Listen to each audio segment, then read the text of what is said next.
Hey now, Brawlers, it's time for another Board Game Brawl review with Nick Minahan, sponsored by BoardGameBliss.com. Today we're going to take a look at Batman Love Letter. Yes, another love letter, and this is probably the most absurd theme I've seen pasted onto it so far. It's kind of a running joke now, this whole thing with Love Letter and all the different themes that it has. We've gone through, let's see, there was the original Love Letter, which I reviewed. I've only reviewed two other versions of Love Letter. I can't believe I actually said that. The original Love Letter, well, let me clarify that. The original North American release of Love Letter from AEG, the red one that's based in the Tempest universe. I have that. I've gone through 2 copies of it thanks to my dogs. I reviewed that one. That was the very first review I ever did on my channel, actually. Then I reviewed the Kanai Factory Edition, which was the original version of Love Letter, re-released in America. Only one card changed, and the art style is drastically different. The terminology is a bit different as well. And those are the only 2 I've reviewed. But then you've had Legend of the Five Rings Love Letter. There was a White Wedding edition of the original AEG Love Letter. There was Loot Letter, which was Munchkin, essentially. Hobbit Love Letter, which just came out kind of concurrently with the Batman Love Letter. And there will be an Adventure Time Love Letter, and I have to tell you, I will probably buy that one too, because it's Adventure Time. I've seen the artwork. It looks amazing. I'm going to get it, and it'll probably be the only version I play once that comes out. I'm a sucker for Adventure Time themed stuff, as long as the game is good and Love Letter is good. Batman Love Letter, that's what we're here to talk about. So I was intrigued by this one, at least because I thought that there actually was a potential for this game to be pretty different from the other Love Letters. At least the artwork is significantly different. This is actually kind of co-published, or at least licensed from Cryptozoic, who licensed the imagery from DC. So a lot of the artwork that I'm seeing in the Batman Love Letter is reused from the DC Comics deck building game, and it's even got the same font and same style, and like the value of the card thing actually looks like the circle from the cost of the DC deck builder cards. So that's pretty interesting, I guess, or kind of lame that they're reusing all that stuff. But nevertheless, I was hopeful that there would be some significant differences to this edition that would justify the purchase, that would make it a superior version to the versions of Love Letter I've played so far. Was that the case? No. Let's go ahead and take a brief look at how the game is played. I'll just show you how to play Love Letter again because it's simple and fast. Then we're going to come back. I'll let you know what I think about this one.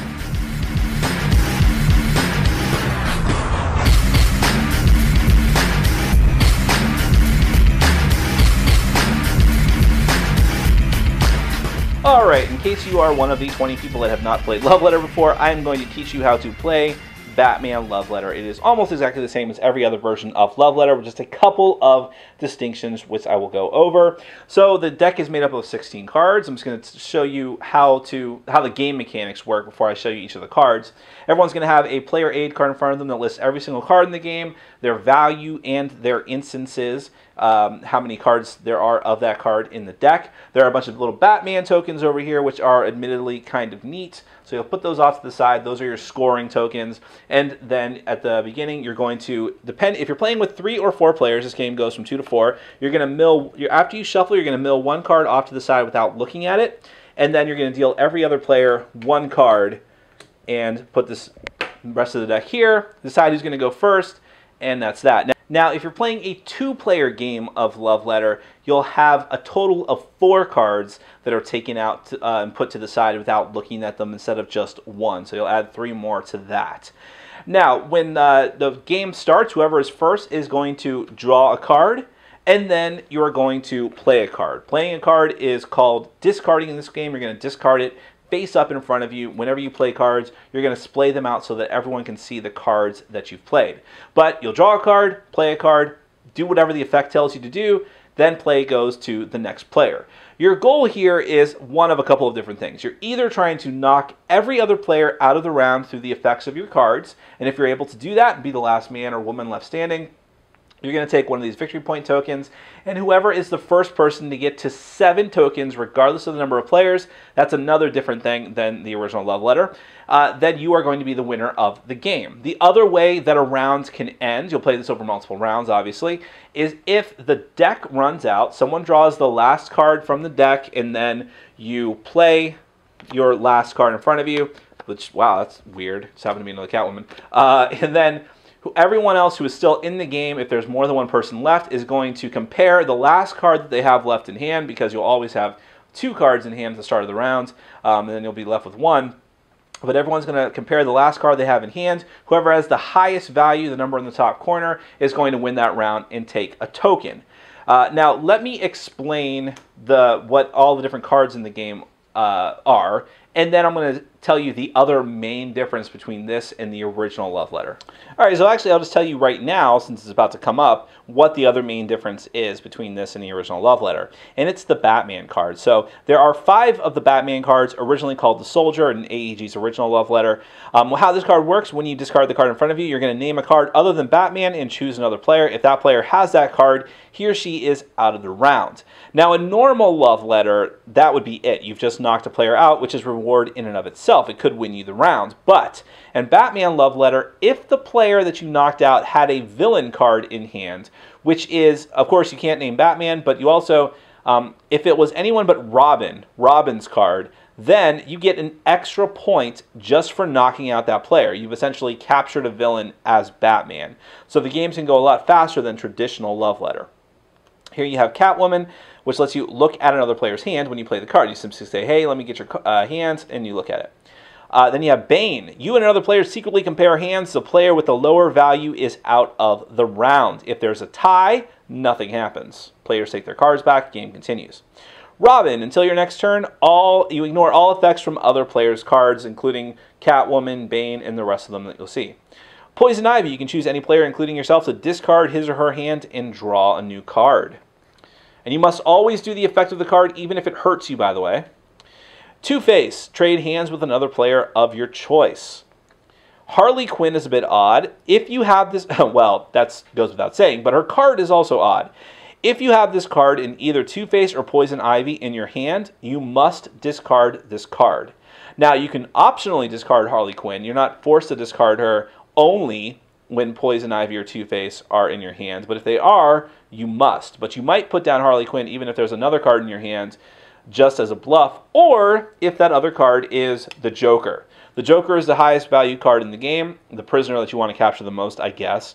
But if you discard this card, you are out of the round. So that's why I was saying, if you only have the Joker and Harley Quinn in your hand, obviously you're going to discard Harley Quinn. Also, he is a hot potato, because Poison Ivy can immediately make you lose the game by forcing you to discard the Joker. But if it's getting down to the end of the round and the deck is going to run out, you of course want to hold on to the Joker because he is the highest value card. So that's really it. It's just like the normal Love Letter, same number of cards, same card effects. The only difference is that the game can end a lot faster because of the extra points you get from the Batman card, and you play to a different point threshold. It used to be 4 for 4 players or 5 for 3 players, I think, but now it's 7 for all player counts. Now, let's get to my final thoughts. Well, it's Love Letter, and nothing has really changed drastically. Yes, one card works slightly differently, which is the Batman card, the number 1, the Soldier card, in other words, in the sense that now you can get an extra token just for knocking someone out. If they're a villain, not if they're Robin, and of course you can't knock out someone if they have Batman. And that's interesting because it makes the game much faster, especially since, well, not especially since, but the number of tokens you need to win has also changed. It used to be that you only needed 7 if you were playing with 2 players, and then with more players you just needed 5 and then 4, or 3 and 4 players. Now it's always 7 to offset the fact that you can potentially win very, very quickly by knocking people out with Batman consistently. I also really like the Batman tokens. I was surprised that they bothered to put that in there. I thought maybe, if anything, they'd just be normal cubes, but yellow. But they took the time to actually make little Batman tokens and symbols. That's a neat thing. But on the base of it, it's Love Letter. It's just Love Letter, again, rethemed. So Love Letter is great. It's one of my favorite games. I love it. I think that Lost Legacy has trumped it for me because it's just more of a gamer filler card game. It has all the good stuff of Love Letter, but with extra stuff added onto it. But for speed and for accessibility, Love Letter is still where it's at, and it's a solid game. And this version has not changed that. It has not made it worse, but it hasn't made it significantly better either. So I guess what I'm saying is, if you already have a version or 2 or 3 of Love Letter that you really like, there's no reason to go out and run and get this unless you really, really love Batman and want to see the Batman tokens and see the Batman and villain artwork on all the cards, which granted is great. It's really high quality, just like in the DC Comics deck building game, but it's still just Love Letter. I'm probably going to keep it because I think at this point I'm officially collecting them. I just don't see the point of not keeping it. But I don't know that I'm going to be playing this one over the other ones because I actually like the Kanai Factory Edition probably most of all just because of that sort of unique Japanese art style that they have there. Plus the Monk card, whatever that is, the one that replaces the Countess in that version is a little bit more interesting to me. But the Batman version, if there's someone who's completely new to board games and I want to play something new with them, I might go for this version of Love Letter first because everyone loves Batman. If you're a geek and a nerd, but you're just new to board gaming in particular, you probably still like Batman to some degree. At least until Adventure Time comes out. Adventure Time is just going to probably, unless they screw something up horribly, it will probably replace all these versions of Love Letter for me. But for now, Batman Love Letter is just another faster, more Batman-y, I don't know where I'm going with that. It's just a faster version of Love Letter, not drastically different, but the artwork looks good, and if you're a Batman fan, you might want to pick it up. That is Batman Love Letter. It's got some other subtitle, Fighting the Arkham Asylum Inmates or something, from AEG. Thanks for watching. Follow us on Facebook, Twitter, and Patreon. And make sure to check out our sponsor, Board Game Bliss, where you can find an amazing selection of games from around the world. BoardGameBliss.com. Thanks for your support.